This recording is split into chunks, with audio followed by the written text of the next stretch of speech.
Aujourd'hui, le Seigneur m'a mis un message à cœur à vous partager. C'est sur le thème « Découvrir son appel pour œuvrer au sein du corps du Christ ». Découvrir son appel pour œuvrer au sein du corps du Christ. Il y a beaucoup de chrétiens qui se posent la question « À quoi est-ce que Dieu m'appelle ? Qu'est-ce que Dieu m'appelle à faire ? À quel ministère je suis appelé ? Où est-ce que je dois aller ?» Et aujourd'hui, on va comprendre ensemble comment comprendre ce à quoi Dieu m'appelle, comment œuvrer de la manière dont Dieu m'appelle à œuvrer. Et on va comprendre aussi que l'appel individuel de Dieu est important parce que chaque personne ici présente est appelée à œuvrer dans cette assemblée. Pour que l'assemblée fonctionne correctement, chaque personne est appelée à œuvrer selon ce qu'elle a reçu de Dieu, selon ce que Dieu l'a appelé à faire. C'est-à-dire que chacun a une tâche individuelle à laquelle Dieu l'appelle, mais en communauté, dans le corps du Christ, chacun a quelque chose à apporter au milieu de nous. On va ouvrir la Bible dans Éphésiens chapitre 4. Éphésiens chapitre 4, à partir du verset 7. Éphésiens 4, verset 7. Éphésiens 4, verset 7. Je lis Éphésiens 4, verset 7. Cependant, à chacun de nous, la grâce a été donnée à la mesure du don de Christ. Je vais avancer au verset 11. C'est lui qui a donné les uns comme apôtres, les autres comme prophètes, les autres comme évangélistes, les autres comme bergers et enseignants. Il l'a fait pour former les saints aux tâches du service, en vue de l'édification du corps du Christ, jusqu'à ce que nous parvenions tous à l'unité de la foi et de la connaissance du Fils de Dieu, à la stature de l'adulte, à la mesure de la stature parfaite de Christ. Ainsi, nous ne serons plus de petits enfants ballottés et emportés par tout vent de doctrine, par la ruse des hommes et leur habileté dans les manœuvres d'égarement. Mais en disant la vérité dans l'amour, nous grandirons à tout point de vue vers celui qui est la tête, Christ. C'était Éphésiens 4, du verset 7 au verset 15. Donc, dans ce passage, l'apôtre Paul s'adresse à l'église d'Éphèse et il leur explique le fonctionnement du corps du Christ, le fonctionnement de l'église. Il explique que dans l'église, donc dans l'assemblée telle que nous sommes ici, Dieu a établi les uns comme apôtres, les autres comme évangélistes, les autres comme prophètes, les autres comme enseignants, les autres comme docteurs, pour l'édification du corps du Christ. Pour que chacun d'entre nous, dans sa marche avec le Seigneur, puisse parvenir à la stature parfaite de Christ. Pour que Christ puisse être révélé et manifesté en chacun de nous. Quand l'apôtre Paul va s'adresser également à l'église de Corinthe, dans 1 Corinthiens 12, il va dire « Voici, vous êtes le corps du Christ et vous êtes tous ses membres, chacun pour sa part. » C'est-à-dire que lorsqu'on dit que nous sommes le corps du Christ, ça veut dire que véritablement, Christ agit sur terre par nous qui sommes son corps. Pour agir sur terre, il faut un corps. Ça, c'est un principe spirituel. Tout esprit qui veut agir sur terre a besoin d'un corps. Et Christ, agissant sur terre, agit par le corps qui est l'Église. Et l'apôtre Paul dit à l'église de Corinthe, tous sont-ils apôtres, tous sont-ils prophètes, tous sont-ils pasteurs, aspirez aux dons les meilleurs. Je vais encore vous montrer la voie par excellence. Ce qui freine beaucoup d'enfants de Dieu lorsqu'ils veulent découvrir leur appel, c'est la comparaison. C'est de voir que telle personne est pasteur, telle personne est apôtre, telle personne est évangéliste ou prophète, et puis ils se comparent. Ils se comparent, ils veulent faire la même chose, ils veulent copier, ils veulent faire ce que l'autre fait. Mais l'apôtre Paul dit, tous sont-ils apôtres, tous sont-ils prophètes, tous ont-ils les mêmes dons, tous prophétisent-ils.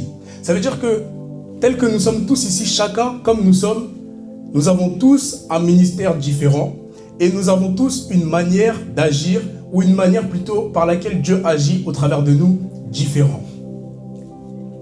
Quelqu'un dira par exemple, moi quand je prie ou quand je veux prophétiser, il faut que j'ai une instru. Un autre dira non, moi la musique ça m'empêche de me concentrer. Quelqu'un dira moi j'ai à cœur d'aller évangéliser surtout. Un autre dira moi j'ai à cœur d'enseigner.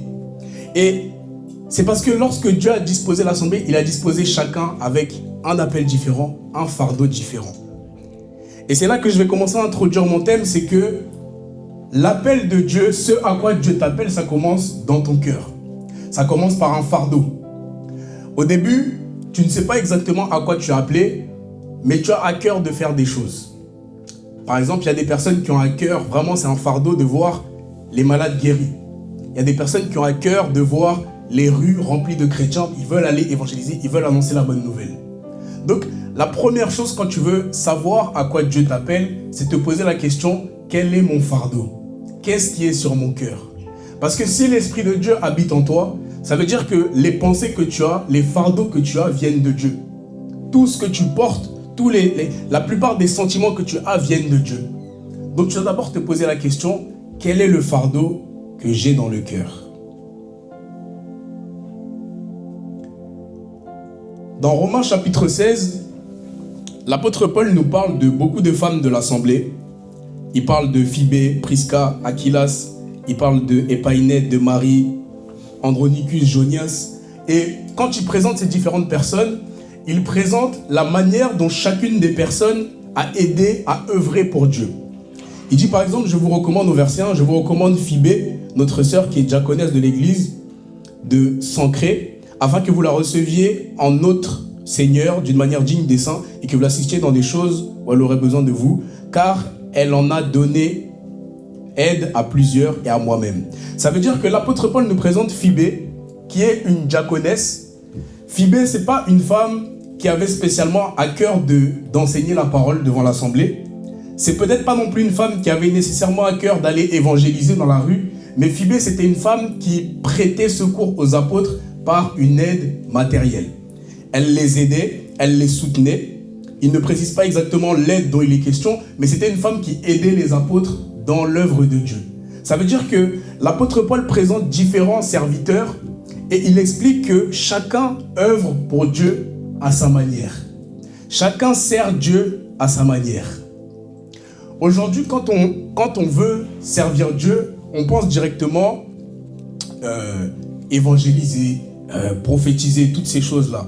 Mais ce qu'il faut comprendre, c'est que chacun ici, à son échelle, peut déjà commencer à servir Dieu d'une manière ou d'une autre. Par exemple, on voit les musiciens de l'Assemblée qui servent Dieu à travers la musique. Il y a des personnes qui servent Dieu à travers l'aide, l'hospitalité, le fait de faire du convoiturage, le fait d'accueillir des gens. Ça, c'est déjà une première manière qu'on a de servir Dieu. Et on va rentrer dans l'histoire du roi David pour comprendre comment est-ce que, quand je ne sais pas à quoi Dieu m'appelle, je peux comprendre qu'est-ce que Dieu m'appelle à faire et comment, à mon échelle, je peux déjà commencer à marcher sur les voies sur lesquelles le Seigneur m'appelle à marcher. L'histoire de David, c'est 1 Samuel chapitre 16. On a le roi Saül qui a été déchu de ses fonctions parce qu'il a fait du tort à l'Éternel.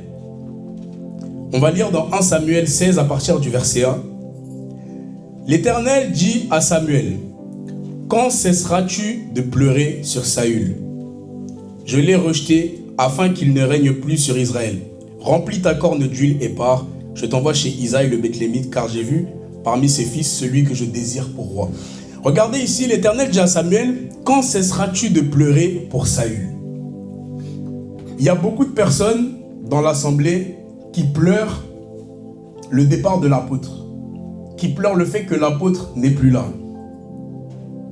Mais le Seigneur veut te faire comprendre à travers ce passage que l'apôtre a opéré un temps, l'apôtre a servi Dieu un temps sur la terre, mais que maintenant qu'il est parti, paix à son âme, c'est toi que le Seigneur appelle à œuvrer. Ça veut dire qu'il ne faut pas rester bloqué dans le passé et dire si l'apôtre était là, les choses auraient été meilleures ou les choses se seraient mieux passées. Et maintenant, il faut que tu comprennes que toi, individuellement, Dieu t'appelle. Dieu t'appelle à œuvrer et Dieu t'appelle à faire des choses que l'apôtre, dans son ministère, n'aurait pas pu faire parce que toi, il y a une mission en particulier qui t'a été attitrée. Jésus disait, « Celui qui croit en moi fera les œuvres que je fais et il en fera de plus grandes car je m'en vais au Père. » Ça veut dire que au-delà de la vision qui nous a été laissée ici à travers Semence de vie, il y a la promesse du Seigneur qui nous a été laissée et qui est plus grande. Celui qui croit au Seigneur Jésus fera les œuvres que Jésus a fait et il en fera des plus grandes. Ça veut dire que quand on lit le Seigneur qui guérit les malades, ressuscite les morts, chasse les démons, prophétise, le Seigneur qui œuvre dans beaucoup de choses, il dit, vous qui croyez, vous ferez plus. Et la première chose quand on veut entrer dans l'appel de Dieu, c'est de croire que ce que le Seigneur a fait dans la Bible, il veut le faire aussi avec moi. C'est que dans ton appel et dans ce que Dieu t'appelle à faire, il y a les œuvres que tu lis dans la Bible. Sur ton cheminement, il y a des malades qui vont guérir. Il y a des personnes qui veulent se convertir. Il y a des morts qui doivent ressusciter. Ça, c'est le plan de Dieu, le plan parfait pour toi. Et ici, l'Éternel dit à Saül, mais pourquoi pleurer à Samuel, pourquoi pleurer Saül? Ce sont des choses qui sont passées, ce sont des choses qui sont anciennes. Maintenant, va dans la maison d'Isaïe, parce qu'il y a un homme que j'ai choisi pour être mon serviteur. Et le Seigneur te dit aussi, maintenant, c'est ton temps à toi, c'est ton moment à toi d'œuvrer pour Dieu.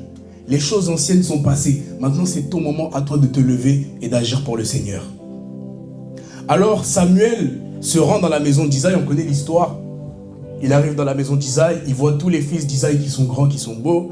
L'Éternel lui dit, ne regarde pas à son apparence ni à la hauteur de sa taille. L'homme regarde à ce qui frappe les yeux, l'Éternel regarde au cœur. Amen. Et on voit que dans la maison d'Isaïe, il y a tous les frères de David, de David, oui. Et Samuel est intéressé par eux, mais il n'est pas intéressé par le petit David. Ça veut dire que celui que Dieu a choisi, c'était le plus méprisé de la famille. C'était celui qu'on mettait de côté, celui qu'on ne considérait pas. C'était le plus petit. Mais c'est lui que l'Éternel a choisi. Et j'aime quand il dit, moi je ne regarde pas ce que l'homme regarde. L'homme regarde à ce qui frappe les yeux, mais l'Éternel regarde au cœur. Ça veut dire que nous, aujourd'hui, on est dans une génération où quand on voit des personnes œuvrer pour Dieu, on est dans une forme de comparaison parce qu'on regarde justement à ce qui frappe les yeux. On voit que oui, telle personne, elle est à ce stade-là. Telle personne, elle arrive à faire ça, à prier autant, tant d'heures, et moi, j'y arrive pas. Et c'est ça aussi, regarder à ce qui frappe les yeux. Regarder à ce qui frappe les yeux, ça va te faire te questionner, est-ce que Dieu m'a réellement appelé? Est-ce que moi, ce que Dieu m'appelle à faire, c'est aussi fort, aussi grand que ce qu'a fait l'apôtre Paul, l'apôtre Pierre? Mais tout dépend de toi. La promesse a été faite. Vous ferez des œuvres plus grandes que celles du Seigneur. Mais c'est à toi d'y ajouter foi. Alors il arrive dans la maison d'Isaïe, il trouve David. Et la Bible dit, au verset 13, il prit la corne d'huile et le consacra par onction au milieu de ses frères. Et l'Esprit de l'Éternel vint sur David à partir de ces jours et par la suite. Donc Samuel a oint David. En lisant ce passage, il y a une chose qui m'a étonné. C'est que Samuel a oint David comme roi, mais David est resté dans la maison de son père en tant que berger. C'est comme ça que nous aussi, enfants de Dieu, Dieu nous a oint du Saint-Esprit, on a reçu l'onction du Saint-Esprit, mais souvent on reste assis et on n'œuvre pas pour Dieu. David était oint, il avait tout reçu, tout ce qu'il fallait pour commencer à œuvrer, mais il était dans la maison de Dieu, la maison de son père. Et il y a une chose qui se passe, c'est que Saül va être tourmenté par un esprit. Et quand il va être tourmenté par un esprit, il va dire, trouvez-moi un homme qui est capable de jouer de la harpe pour que quand l'esprit m'embête, il joue de la harpe et cet esprit-là se calme. Et on nous dit, au verset 18, l'un des serviteurs prit la parole et dit, j'ai vu un fils d'Isaïe, le Bethlémite, qui s'est joué. C'est aussi un homme vaillant, un fort et un guerrier. Il parle bien, il a une belle apparence et l'Éternel est avec lui. Ça veut dire qu'on a dit que David, dans la maison de son père, il était négligé. C'était le plus petit, personne ne lui donnait d'attention, il était négligé. Mais ici, on a le serviteur de Saül qui est externe à la maison de David, donc il n'appartient pas à la maison de David. Et lui, en parlant de David, il dit, il sait jouer, c'est un homme fort, c'est un homme vaillant, c'est un guerrier, il parle bien et il a une belle apparence. Dans sa maison, il est méprisé et négligé. Mais en dehors de sa maison, on vante ses qualités. Dans sa maison, on l'affecte à la petite tâche, la tâche de berger. En dehors de sa maison, on le sollicite pour les œuvres de Dieu. De la même manière que nous, dans nos familles, on n'est peut-être pas reconnu, toi tu n'es peut-être pas reconnu à ta juste valeur. Parce que ta famille connaît ton passé, elle connaît tes erreurs, elle sait ce par quoi tu es passé. Mais sache que en dehors de ta famille, dans le monde, il y a des âmes qui attendent que toi tu viennes leur prêcher l'évangile. J'aime dire que même la plus petite des allumettes, si tu éteins toutes les lumières, même la plus petite des allumettes, elle va briller. Ça veut dire que la lumière que toi tu minimises, tu dis non ça c'est petit, non avec ça je peux pas. Dans le monde il y a des âmes qui attendent que toi tu viennes leur prêcher l'évangile. La Bible dit dans Ésaïe, les îles placeront leurs attentes dans ta loi. Ça veut dire que pendant que toi tu es ici, que tu te méprises, que tu dis non moi je suis trop petit pour servir Dieu, ou je connais pas trop, je connais pas ça, aux extrémités du monde il y a des personnes qui attendent que toi tu viennes leur prêcher l'évangile. Il y a des personnes qui attendent que la lumière que toi tu minimises, elle vienne briller chez eux. C'était le cas de David. Dans sa maison, c'était un petit berger. Mais en dehors de sa maison, on vantait ses qualités. On disait, oh, homme fort, homme vaillant. Et ça m'étonne parce que on dit que David était un homme fort et un homme vaillant, mais pourtant, il s'occupait encore des brebis. Mais en fait, à partir du moment où l'onction de Dieu est descendue sur lui, à partir du moment où il a été oint, ce qui était caché en lui a commencé à se manifester. Ça veut dire que jusqu'ici, David était un berger. C'était un berger, il s'occupait des brebis. Mais quand l'onction du Saint-Esprit est descendue sur lui, les gens de l'extérieur ont commencé à remarquer que lui, il est fort. Lui, il est vaillant. Lui, il a une belle apparence.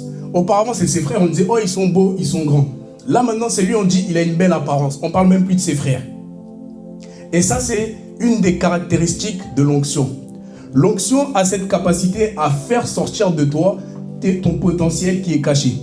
Ça veut dire que quand Dieu t'a créé, naturellement, il a mis en toi des dons, des talents, des capacités, des facilités, des aptitudes que tu fais dormir, que tu négliges, auxquelles tu ne fais pas attention. Mais tu as reçu l'Esprit de Dieu, le Saint-Esprit. Et la Bible dit, quand le Saint-Esprit viendra, il vous conduira dans toute la vérité. Ça veut dire que quand tu veux rentrer dans l'appel, dans ce à quoi Dieu t'appelle, tu dois comprendre que puisque tu as reçu l'onction comme David, ce qui était caché en toi, au bout d'un moment, va sortir. C'est pour ça que beaucoup d'entre nous, on sait qu'on a des facilités pour faire certaines choses. Il y a des choses qu'on fait naturellement. Mais ce qu'on se dit, c'est, est-ce que ces choses vont être utiles à la maison de Dieu? Est-ce que ce talent, cette facilité que j'ai, va servir à la maison de Dieu? Par exemple, quelqu'un peut dire, moi, j'aime aider les gens. J'aime aider les gens, j'ai un cœur comme ça. Est-ce que ça peut servir à la maison de Dieu? Mais aujourd'hui, j'aimerais te dire que chaque don, chaque talent, chaque facilité que tu as, c'est une facilité dont nous avons besoin ici à Semence de Vie. Les choses que toi tu caches, les choses que toi tu renfermes, c'est des choses que Dieu a mises en toi et qui sont en lien avec ton appel. Regardez encore David. David, c'était un berger. C'était un berger, il a passé toute sa vie en tant que berger. Et Dieu l'appelait à être roi. Le roi, c'est un peu le berger du peuple. C'est celui qui s'occupe du peuple, c'est celui qui les conduit, c'est celui qui les dirige. Ça veut dire que David, avant de comprendre ce à quoi Dieu l'appelait, tout ce qu'il faisait, toute la manière dont il s'occupait des brebis, c'était pour le préparer à ce à quoi Dieu l'appelait. Ça veut dire qu'il y a des choses aujourd'hui que tu fais, tu ne sais même pas pourquoi tu les fais. Que ce soit un travail, tu ne sais pas pourquoi tu le fais. Que ce soit des activités, parfois tu vas aider des gens, tu ne sais pas pourquoi tu le fais. Ou des personnes viennent te voir parce que tu es réputé pour être cette personne-là qui donne de bons conseils et tu ne sais pas. Mais il faut que tu comprennes que tout ce que tu vis aujourd'hui, que ce soit les épreuves, les bonnes choses, les mauvaises choses, tout ça, c'est en train de te préparer pour ce à quoi Dieu t'appelle. Même les choses les plus minimes. On aurait pu dire de David, il est que berger. Mais la formation qu'il avait en tant que berger là, petit à petit, Dieu était en train de le préparer, non plus à diriger des brebis, mais à diriger un peuple. Ça veut dire qu'aujourd'hui déjà, quand tu regardes ta vie, quand tu fais l'inventaire de ta vie, tu peux déjà voir que tu es dans certaines choses. Et si tu pries par rapport à ces choses, tu vas comprendre que les choses que tu trouves inutiles ou les tâches que tu trouves fastidieuses, c'est des choses que Dieu est en train d'utiliser pour te forger. C'est Dieu qui est en train de te préparer à ton appel, à ton ministère. Mais avec des choses de la terre, avec un travail, avec une activité, avec une occupation. Tu es en train d'être formé, d'être taillé pour ton ministère. L'Éternel dit dans le livre de Jérémie, vous êtes comme de l'argile dans ma main. Ça veut dire que comme l'argile, il te façonne, il t'aiguise, il te taille. Donc, David il s'occupait encore des brebis de son père, mais il avait été oint. Et les personnes de l'extérieur commençaient à remarquer qu'il y avait des aptitudes, des qualités en David, alors qu'avant qu'il ne soit oint, on ne remarquait pas ses qualités. C'est l'onction du Saint-Esprit. C'est ce que Dieu t'a donné à toi qui est ici. L'onction du Saint-Esprit, c'est comme une huile qui brille sur toi. Ça veut dire que même si toi tu ne le remarques pas, quand tu vas commencer à ouvrir la bouche ou que tu vas commencer à faire ce que tu as à cœur de faire, les autres vont remarquer qu'il y a quelque chose de particulier chez toi. Les autres vont se rendre compte que cette personne, je ne sais pas comment l'expliquer, mais c'est comme si elle dégage une lumière. Ça, c'est l'onction. C'est l'onction du Saint-Esprit que tu as reçue. Alors cet homme dit, le serviteur dit à Saül, il y a David, c'est un homme avec beaucoup de qualités, et lui, il pourra venir jouer de la harpe. Donc, une qualité que, jusqu'ici, on ne parlait pas du fait qu'il savait jouer de la harpe, mais cet homme-là, à cause de l'onction, a vu que non, il y a des choses qui étaient cachées en lui. Alors, on appelle David pour jouer de la harpe, il devient le harpiste de Saül. Il devient le harpiste de Saül. Merci. Il devient le harpiste de Saül. Et on va voir que pendant son cheminement, David va passer par beaucoup de tâches. On connaît l'histoire de David et Goliath. Le peuple se retrouve face aux Philistins. Goliath, c'est un géant de 3 mètres qui s'approche, qui dit, il cherche un combattant, etc., pour le détruire, etc. Et pendant que Goliath est sur le front de bataille, David est occupé à 5 tâches. David est le harpiste de Saül. David est chargé de porter les armes de ses frères. David est chargé de s'occuper des brebis de son père. David est chargé de leur apporter de la nourriture à ses frères. Et David est le messager entre son père et ses frères. Ça veut dire qu'ici, on a le front de bataille où le peuple est en train de faire face aux Philistins. Et David, il fait des allers-retours entre la maison de son père et entre le front pour apporter des messages, pour apporter des armes. Un coup, il va chez son père, il reste un peu pour s'occuper des brebis. Un coup, il revient sur le front. David est occupé à tout ça. Mais quand David donc ne savait pas réellement ce à quoi Dieu l'appelait, il y a une chose que David a faite. David a fait ce qu'il savait faire. David ne savait pas encore qu'il serait appelé à être un grand roi. Mais qu'est-ce qu'il savait faire? Il savait jouer de la harpe. Il savait porter les armes. Il savait apporter la nourriture. Il savait faire le messager. Et c'est ce qu'il a fait. Ça veut dire que toi qui te poses la question, à quoi est-ce que Dieu m'appelle? Qu'est-ce que Dieu m'appelle à faire? Moi, j'aimerais te dire aujourd'hui, fais déjà ce que tu sais faire. Tu sais encourager les autres, encourage les autres. Tu sais enseigner la parole, enseigne la parole. Tu sais exercer l'hospitalité, exerce l'hospitalité, comme David. Fais ce que tu sais déjà faire. Et en faisant ce que tu sais déjà faire, Dieu qui est ton Père va t'orienter. La Bible dit, l'Esprit de l'Éternel te saisira, tu seras changé en un nouvel homme, et à ce moment-là, fais tout ce que tu trouveras à faire, car l'Éternel est avec toi. Ça veut dire qu'à partir du moment où le Saint-Esprit habite en toi, les choses que tu as à cœur de faire, elles sont conduites par lui. Les choses que tu as à cœur de faire, elles sont poussées par lui pour te conduire petit à petit vers ton appel. Et c'est comme un entonnoir. Au début, tu vas faire beaucoup de choses. Mais petit à petit, le Seigneur va t'orienter, ça va se resserrer et tu sauras exactement ce à quoi il t'appelle. Amen. Et David, donc, il faisait énormément de choses, ne sachant pas ce à quoi Dieu l'appelait. Mais dans son cheminement, on se rend compte que plus il fait de choses, plus Dieu commence à lui retirer certaines tâches.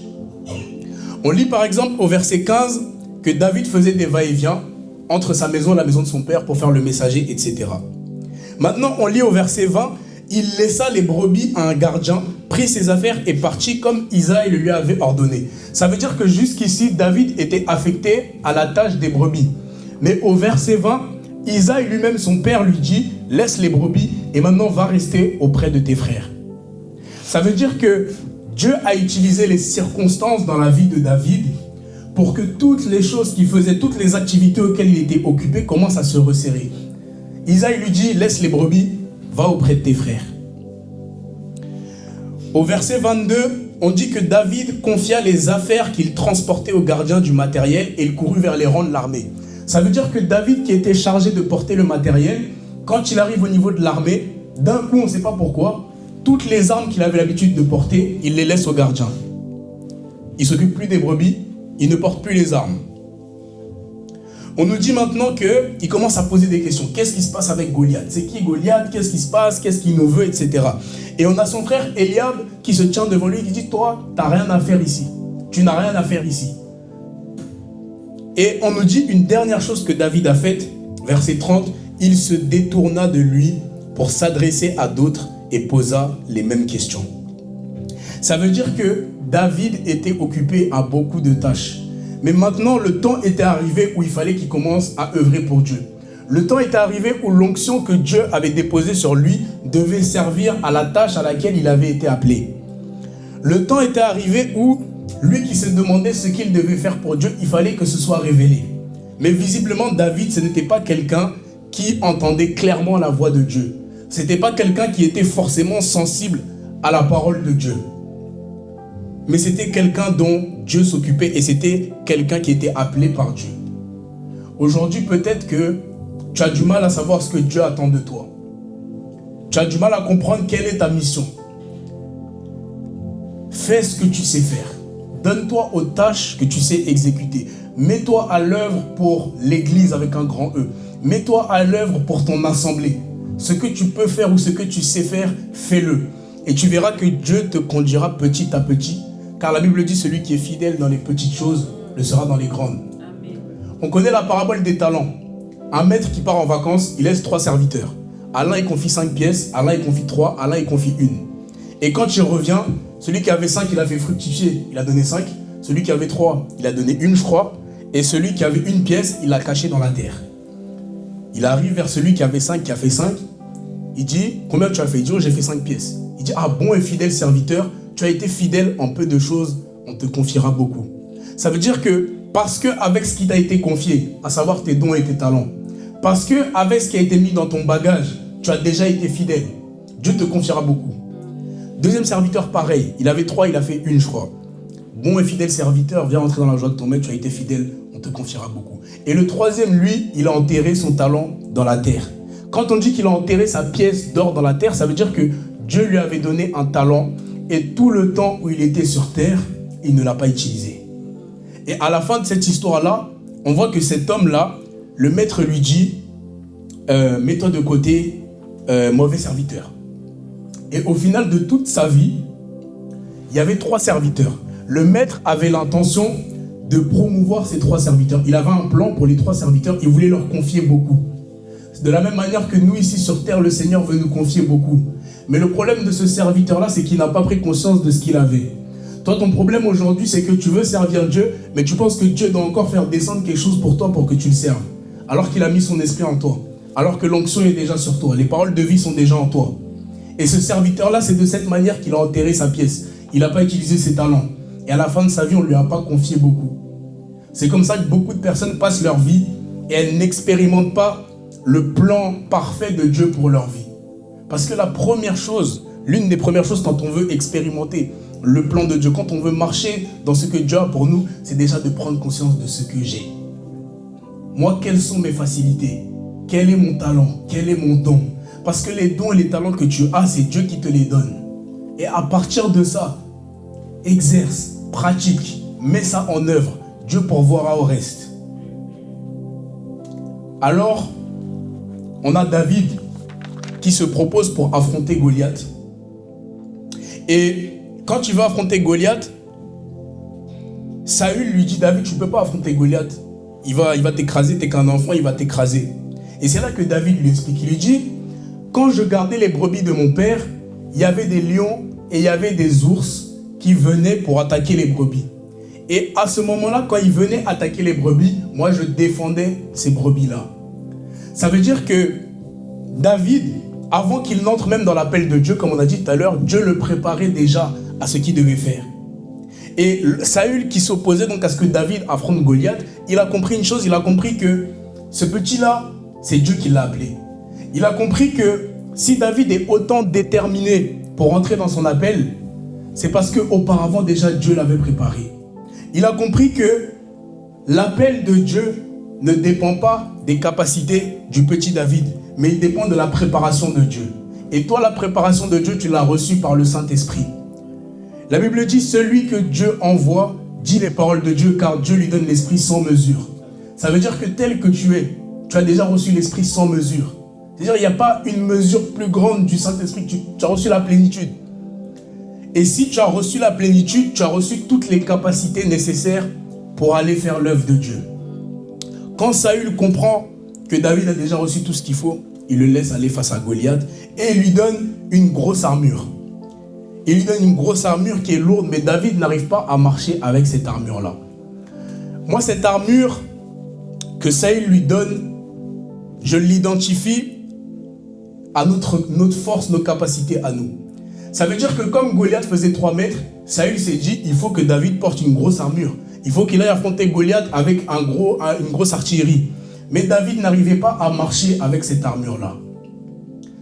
David n'arrivait pas à marcher avec les forces humaines. Tu ne peux pas marcher dans le plan de Dieu avec tes forces à toi. Ça veut dire que si déjà, comme tu es, tu te dis, moi je ne peux pas faire telle chose pour Dieu parce que je ne suis pas assez, c'est bon signe. Parce que ce n'est pas avec tes forces que tu vas servir Dieu. Parce que attaché à ton appel, attaché à ton ministère, Dieu a mis le même esprit dans chacun d'entre nous. Mais selon ta mission, le Saint-Esprit qui est en toi te donne à toi des capacités, des aptitudes, des dons spirituels que nous autres, nous n'avons pas. Parce que c'est, c'est taillé, c'est confectionné pour ton appel. C'est pour ta mission. C'est pour toi. Ça veut dire que Saül, lui, quand il allait affronter les adversaires, peut-être qu'il mettait des armures lourdes. Mais Saül et David n'avaient pas la même mission. Donc quand David a essayé de marcher avec l'artillerie de Saül, c'était trop lourd. Si tu essayes de servir Dieu comme quelqu'un d'autre, tu essayes de faire comme quelqu'un, d'imiter quelqu'un, tu n'arriveras pas à marcher correctement. Tu n'arriveras pas à servir Dieu et à faire ce qu'il t'a demandé correctement. Parce que Dieu t'a équipé d'une manière particulière. Dieu a mis en toi des capacités, des aptitudes particulières. Alors David n'arrive pas à marcher et il s'en débarrasse. Et on nous dit, 1 Samuel 17, verset 40, il prit son bâton en main. Il prit son bâton en main. David, le bâton que David a pris, c'est le bâton avec lequel il s'occupait des brebis. C'est le bâton avec lequel il dirigeait les brebis. Et quand David arrive face à Goliath, donc face à ce à quoi Dieu l'appelle, on veut lui donner d'autres armes que celles avec lesquelles il a toujours évolué. Toi, tu vis ta vie, comme je te disais tout à l'heure, tu fais beaucoup de choses, beaucoup d'activités. Et tu penses que pour servir Dieu, il te faut quelque chose de plus. Tu penses que pour servir Dieu, il te faut une armure en plus. Tu penses qu'il te faut quelque chose de lourd ou quelque chose de plus solide parce que ce que tu as là, ce n'est pas suffisant. Mais ce n'est pas que ce n'est pas suffisant, c'est juste que ce que tu es vraiment, ça n'a pas été révélé. Et c'est pour ça que tout à l'heure, on lisait, il a établi les uns comme apôtres, prophètes, évangélistes, pour former les saints à la tâche du ministère, pour qu'ils parviennent à la stature parfaite de Christ. En fait, ce n'est pas que tu n'es pas capable d'accomplir ce que Dieu a prévu pour toi, c'est que Christ n'est pas encore pleinement formé en toi. Ce n'est pas que tu n'as pas la force nécessaire pour faire ce que Dieu t'a demandé, c'est que tu ne laisses pas assez Christ vivre en toi. Si tu laissais Christ vivre en toi, tu commenceras à faire ce que tu as à cœur de faire. Tu comprendrais que les pensées que tu as, les sentiments que tu as, les fardeaux que tu as, c'est Dieu qui les met sur ton cœur et tu commencerais à les faire. Ça veut dire que David a grandi toute sa vie comme un berger. Mais là maintenant, on se rend compte que David, c'est un combattant. Le milieu dans lequel on grandit en tant qu'humain, il nous fixe d'avance une identité. Que ce soit déjà par le prénom qu'on te donne, que ce soit par les surnoms qu'on te donne ou par la manière dont on te qualifie, on te colle une étiquette quand tu avances dans la vie. Mais quand tu veux entrer dans le projet de Dieu, il faut que tu apprennes à te défaire de cette étiquette. Il faut que tu dises, dans ma famille, on m'appelait petit berger, dernier de la famille, et moi le Seigneur m'appelle roi sur Israël. Quand tu découvres ton appel quand tu acceptes de te défaire de ton identité. Tu acceptes de te défaire de ce que tu étais. Et tu comprends que ce n'est plus moi qui vis, c'est Christ qui vit en moi. Et quand l'armée entendait Goliath qui provoquait Israël, ils avaient tous peur. Mais David, si on lit bien, c'est la première fois qu'il entendait Goliath insulter l'armée. Donc David faisait ses allers-retours, mais il n'entendait jamais Goliath insulter l'armée. Mais pour une fois, il s'est rapproché un peu plus près du front, et c'est là qu'il a entendu Goliath insulter l'armée. Et là où les autres ne réagissaient pas parce qu'ils avaient peur de Goliath, lui, il a été offusqué. Il a dit, mais qui est celui qui insulte l'armée de mon Dieu? Qui est celui qui insulte Israël? Et c'est là où on voit aussi la caractéristique de l'appel de Dieu. L'appel de Dieu, beaucoup, quand ils cherchent à savoir ce à quoi Dieu les appelle, ce que Dieu les appelle à faire, ils attendent un signe du ciel. Ils attendent qu'un ange descende pour leur dire tu es appelé à ça, tu es appelé à ça. Mais voici ici on a l'exemple simple de David. C'est pas un ange du ciel. C'est même pas Dieu qui est venu lui dire qu'il était appelé à être combattant. Mais c'est quand il a entendu Goliath parler, il y a quelque chose qui a réagi dans son cœur. Et c'est pour ça que je vous parlais du fardeau. L'appel de Dieu, c'est quelque chose qui est déjà dans ton cœur. C'est pour ça qu'il dit à Jérémie, avant que tu ne fusses formé dans le ventre de ta mère, je te connaissais. C'est quelque chose qui est déjà là. Et quand tu entends parler de cette chose-là, quand tu entends parler des enfants qui sont orphelins, quand tu entends parler des malades, ça te pèse le cœur. Ça, c'est l'appel de Dieu. L'appel de Dieu, ce n'est pas l'ange qui descend. L'appel de Dieu, c'est le fardeau. Ça commence par le fardeau que tu as. Ça commence par ce que tu as dans le cœur. Mais toi, tu négliges ça. Tu dis non, ça c'est des sentiments humains, c'est de la compassion, c'est ci, ça. En oubliant que Christ aussi vit en toi. Donc quand il a entendu ça, ça l'a secoué. Il a dit, mais qui ose insulter l'armée du Dieu d'Israël? Et les combattants étaient gênés parce qu'ils voient un petit enfant comme David, comme ça. Eux tous, ils ont peur d'affronter Goliath, mais lui, il le voit tout secoué. Mais qui? C'est pareil aussi pour l'appel de Dieu. Quand tu parleras aux autres de ce que Dieu t'appelle à faire, ils ne comprendront pas. Ils diront que toi, tu n'es pas capable. Parce que eux, soit ils te connaissent, soit ils ont vu comment tu étais. Ils diront que toi, tu ne peux pas. Mais écoute la voix dans ton cœur. Écoute l'appel, le fardeau que Dieu a mis dans ton cœur. C'est ça qui importe. Et on nous dit que David est allé sur le front et qu'il a commencé à ramasser des pierres. Et on nous dit, il prit les pierres qu'il a ramassées et il les mit dans sa gibecière.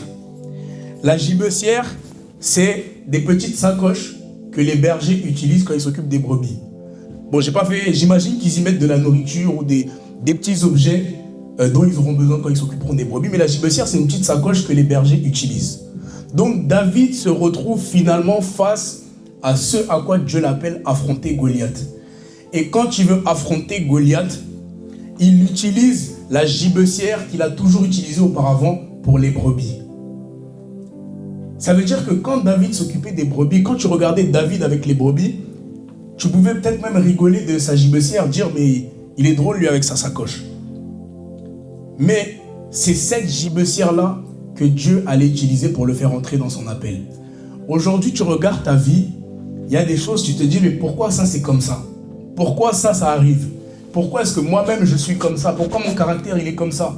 Pourquoi? Mais c'est quand tu vas te retrouver face à Goliath que tu vas te rendre compte que ta gibecière là que tu méprisais, que cet objet là que tu méprisais, cette compétence, cette aptitude, ces choses là que tu as en toi, ces sentiments que tu ressens, que tu négligeais, c'est ça que Dieu utilise quand tu es face à Goliath. Zacharie 4,6 dit ce n'est ni par la force ni par la puissance, c'est par mon esprit.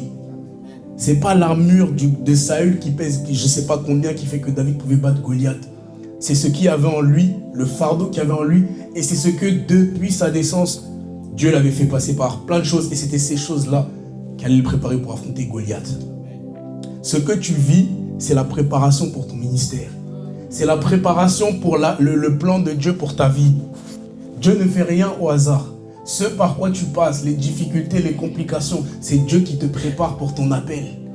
Mais c'est juste que nous, on ne voit pas les choses comme ça. Aucun des autres frères de David n'aurait pu le regarder dans la bergerie et dire, ah lui là, sa gibecière, quand il va aller devant Goliath, il va mettre les pierres dedans, et c'est avec ça qu'il va tuer Goliath. Parce qu'aucun homme ne connaît le futur d'un autre homme. Toi-même, tu ne connais pas ton futur.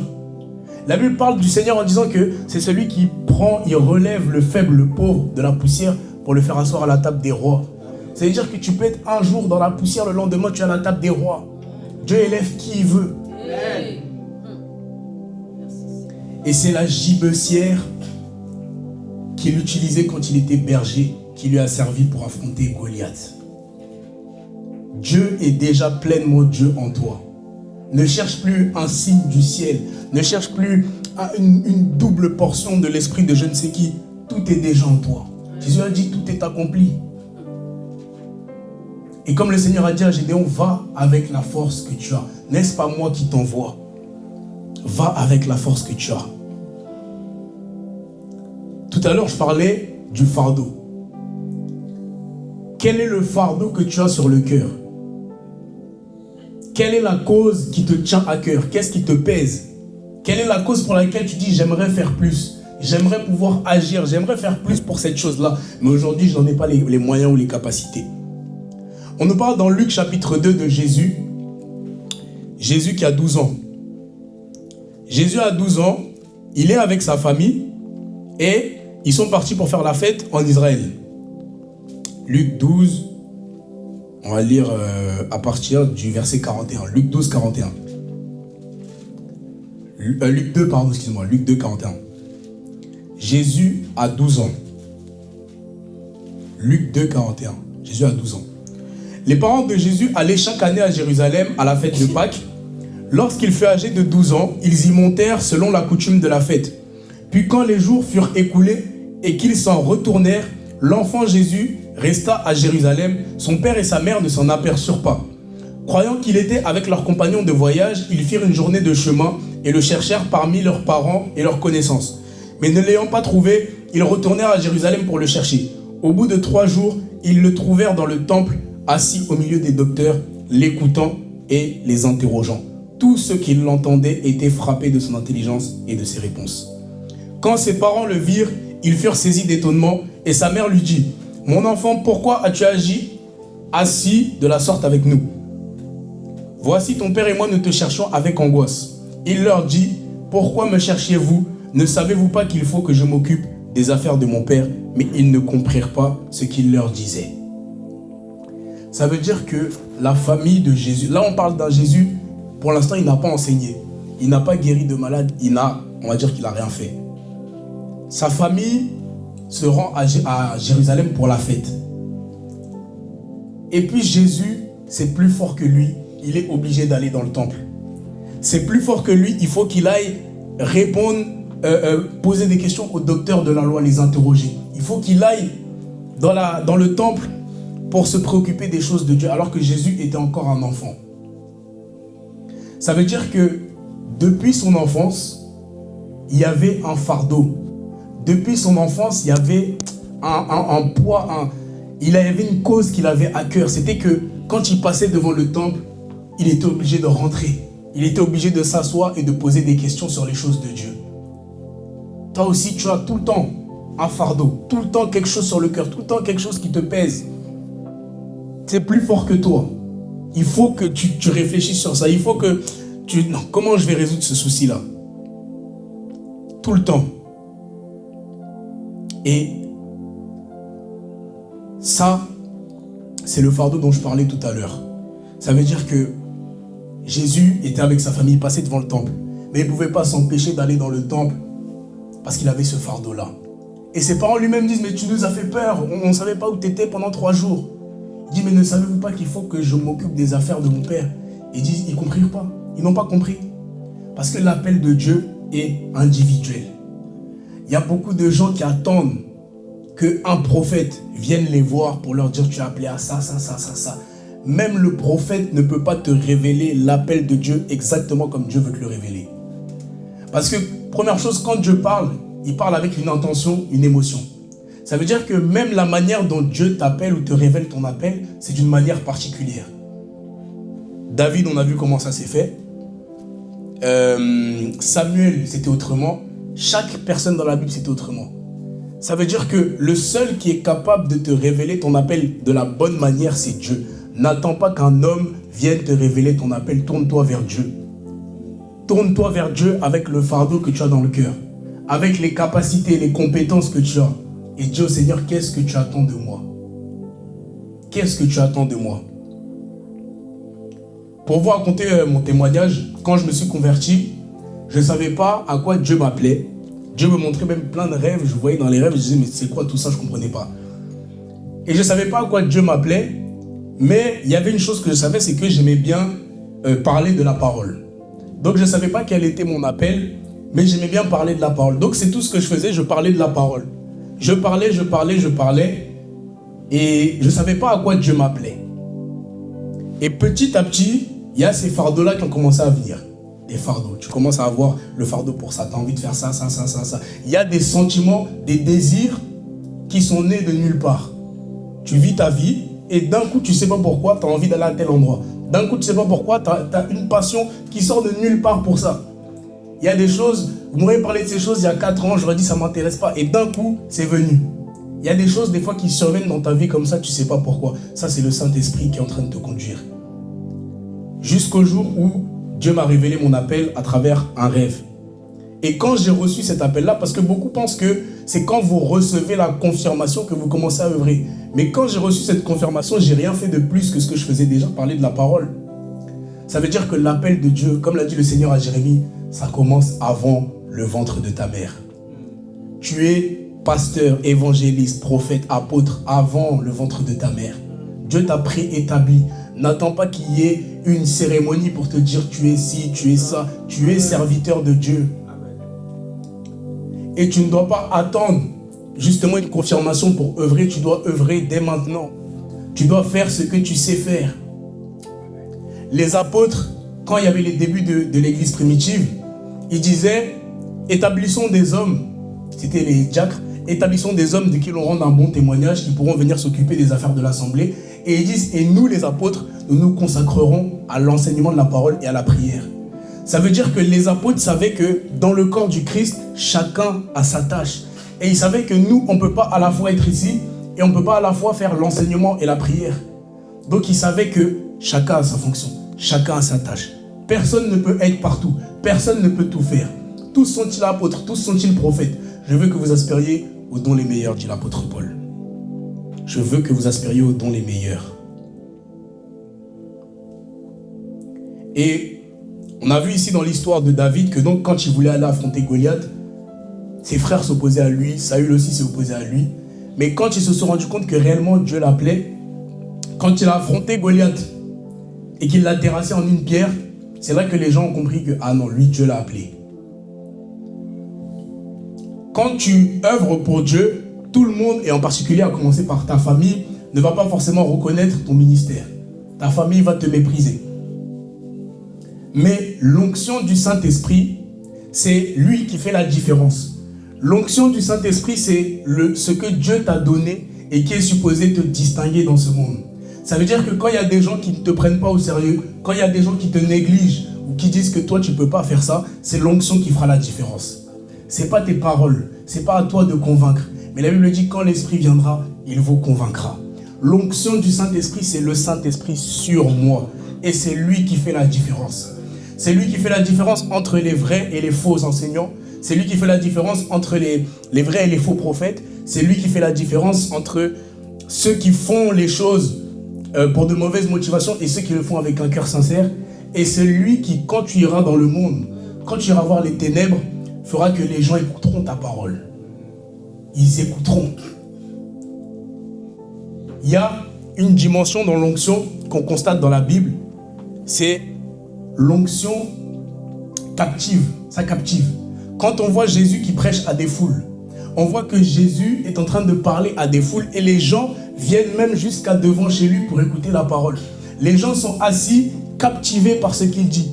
Étienne, dans Actes chapitre 7, Étienne est en train de prêcher devant le Sanhédrin et les gens sont captivés par ce qu'il dit. La Bible dit que Étienne est en train de parler en leur défaveur parce qu'il prêchait la bonne nouvelle.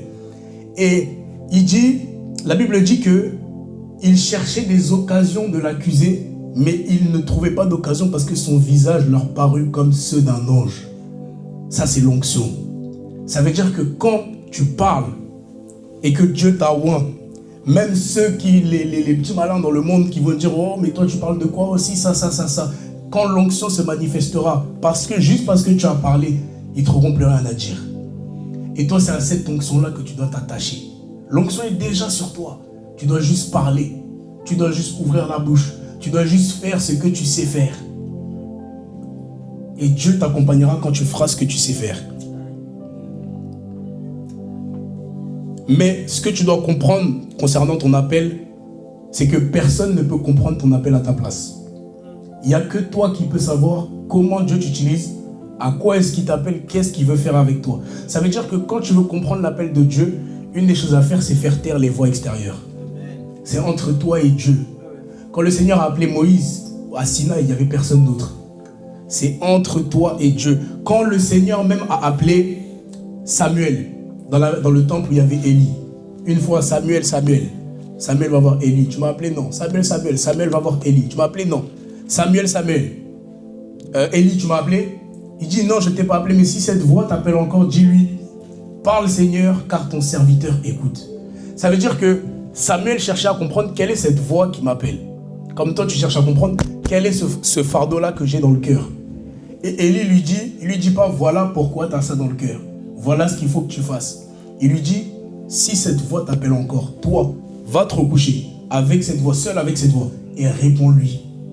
Ça veut dire que si ce fardeau-là crie dans ton cœur, si ce fardeau de faire quelque chose pèse dans ton cœur, réponds-lui.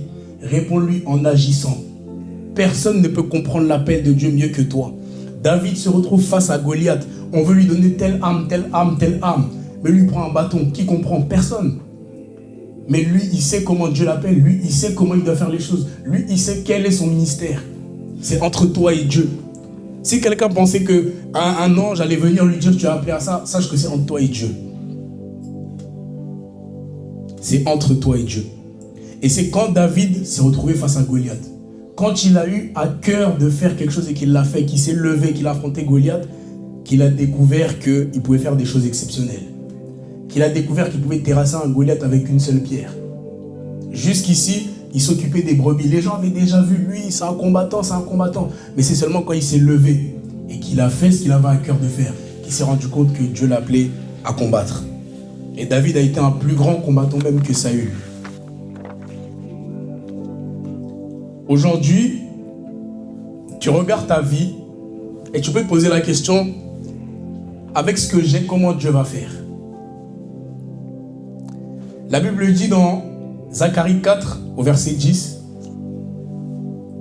Zacharie 4 au verset 10, ceux qui négligeaient le jour des petits commencements, on va prendre le verset. Zacharie 4, verset 10. Zacharie 4 au verset 10. Voilà.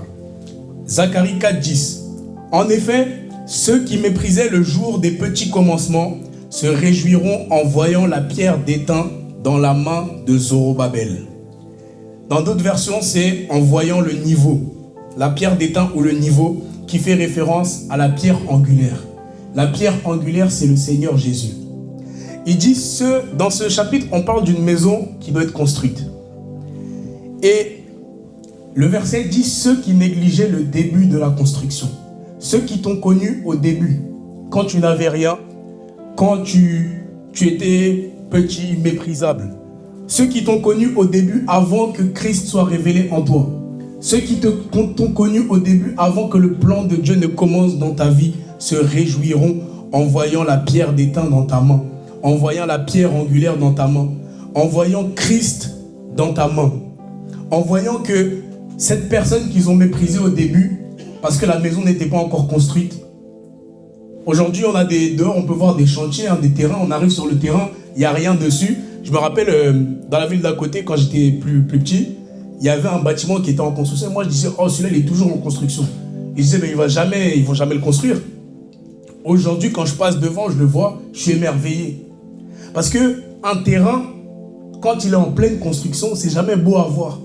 Une personne, quand elle est au début de sa marche, tu ne vas pas forcément avoir sujet de glorifier, de la glorifier ou de chanter ses louanges. Au début, les gens te méprisent. Au début, les gens te négligent. Les gens ne croient pas en toi. Que ce soit même dans la vie de tous les jours. Tu as un projet, les gens ne croient pas en toi. Tu fais quelque chose, les gens ne croient pas en toi. Mais ceux qui négligeaient le petit commencement, ceux qui sont arrivés, qui ont vu le terrain qui n'était pas encore construit, se réjouiront lorsque l'œuvre de Dieu sera accomplie. Et lorsque tu montreras ta main, quand l'œuvre de Dieu sera accomplie, ils verront la pierre d'étain qui est la pierre angulaire, qui est le Seigneur Jésus. Avec Christ, on bâtit même ce qui était détruit. Avec Christ, on reconstruit. Dieu est capable de te donner cette dimension où ce que même les autres ont fait en 10, 20, 30 ans, toi tu le fais en 2, 3 ans. Parce qu'avec le Seigneur, ce n'est pas une histoire de temps. Quelqu'un dira, oh, moi je me suis converti hier, avant-hier. Ce n'est pas une question de temps avec le Seigneur. tant que tu as la pierre d'étain, tant que tu as la pierre angulaire, le Seigneur Jésus, tu peux toujours construire. Et la vitesse à laquelle tu construis, tu ne peux pas la prédire.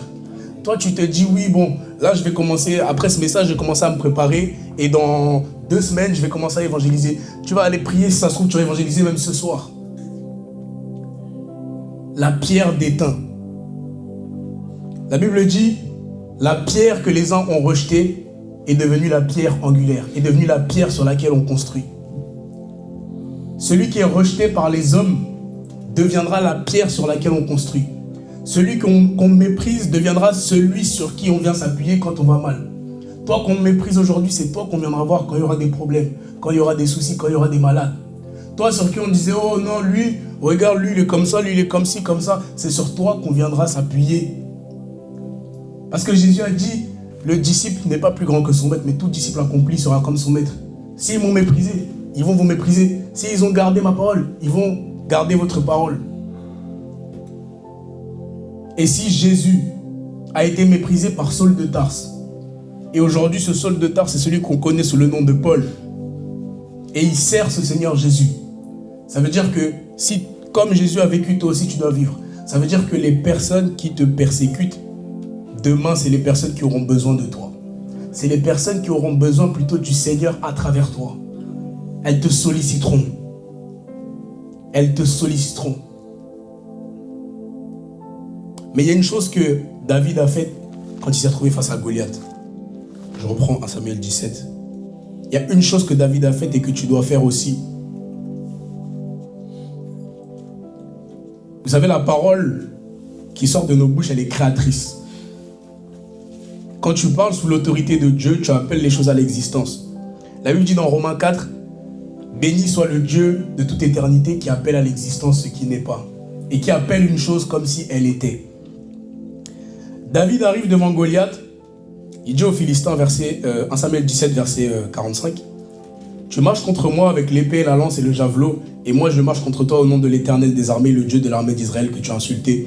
Aujourd'hui l'Éternel te livrera entre mes mains, je t'abattrai, je te couperai la tête. Aujourd'hui je donnerai les cadavres du camp des Philistins aux oiseaux du ciel et aux animaux de la terre, et toute la terre saura qu'Israël a un Dieu. Et toute cette multitude saura que ce n'est ni par l'épée ni par la lance que l'Éternel sauve, car la victoire appartient à l'Éternel, et il vous livre entre nos mains. » David a prophétisé.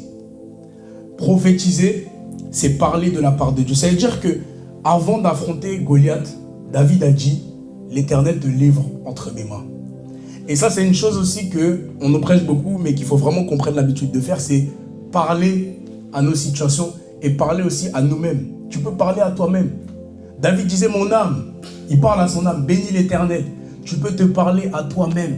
Tu sais que Dieu t'appelle, parle-toi, dis-toi, devant même le miroir, tu dis, je rentrerai dans le plan de Dieu. Dieu m'a appelé. La Bible dit que le faible dit, je suis fort. Tu dis, je suis fort. Une chose que David a faite, c'est de prophétiser. Parce que la parole est créatrice. Parce qu'on parle d'un David qui a été oint. Donc il a reçu l'onction comme toi. Donc ce qu'il dit, c'est ce qui s'accomplit.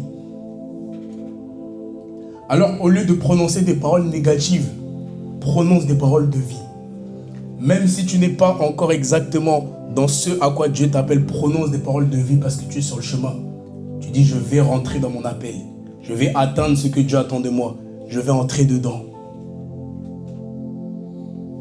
Et c'est ainsi que tu te dirigeras vers ce à quoi tu as été appelé. Ne pas savoir exactement à quoi tu es appelé pour le moment, c'est pas grave, parce que Dieu fait toutes choses bonnes en son temps. Il te révélera au moment voulu ce à quoi tu es appelé. Mais négliger ce qui est déjà en toi au présent, c'est ça qui est un problème. Ne pas connaître le futur n'appartient pas aux hommes. Mais négliger ton présent, c'est un problème. Mépriser ce que Dieu a mis en toi, c'est un problème. Mépriser les paroles qui sont dans ta bouche, c'est un problème. Dire que moi, je ne vais pas évangéliser ou moi, je ne vais pas exhorter parce que je ne peux pas exhorter, c'est un problème. La Bible dit que chacun se donne à son ministère. Que celui qui exhorte, exhorte. Que celui qui prophétise, prophétise. Mais tu dois comprendre que quand tu es appelé par Dieu, ça c'est un fait. Mais quand tu sais que tu es appelé et tu restes assis, même pour tes frères et sœurs qui sont autour, tu es on va dire que tu es un obstacle. Dans Éphésiens 4, l'apôtre Paul dit, bon je vais paraphraser, mais il dit que chacun a une grâce à transmettre aux autres. L'objectif de nous réunir en communauté, c'est que chacun puisse recevoir des autres la grâce que chacun a. Ça veut dire que toi, les paroles que tu gardes dans ta bouche, c'est une grâce dont tu prives quelqu'un d'autre. Nous, on veut recevoir ta grâce. On veut recevoir ce que tu as à donner. Mais quand tu ne parles pas, toi, tu vois seulement ta dimension en toi, tu dis, moi, je suis timide. Mais tu prives les autres de la grâce que toi, tu as à leur apporter. Parce qu'on est un corps. La Bible dit, la main ne peut pas dire au pied, je n'ai pas besoin de toi. L'oreille ne peut pas dire à tel, je n'ai pas besoin de toi. Même les organes dans le corps, ils fonctionnent tous parce qu'ils sont alimentés par le cœur. Aucun organe ne peut dire, moi, je ne sers à rien. Aucun ne peut dire, moi, je suis inutile. Et la Bible dit que même les membres qui semblent les plus simples, les plus méprisables, on les entoure d'un plus grand honneur. Ça veut dire que celui qui se dit, moi non, je sais pas, je connais pas assez la parole ou ça, c'est toi qu'on entoure d'un plus grand honneur. Ça veut dire que c'est toi, le jour où tu vas ouvrir la bouche, on va tous être bénis. Mais il faut que tu arrêtes de mépriser les paroles qui sont en toi. Pour rentrer dans l'appel de Dieu, commence avec ce que tu as. Tu as un fardeau, tu as des dons, tu as des talents. Mets-les au service de Dieu, dans la maison de Dieu. Travaille pour Dieu, mets-les en œuvre. Sois fidèle dans les petites choses. Sois fidèle dans les petites œuvres. Sois fidèle dans ce que tu fais pour ton assemblée, dans ce que tu fais pour ton église. Et Dieu te confiera beaucoup.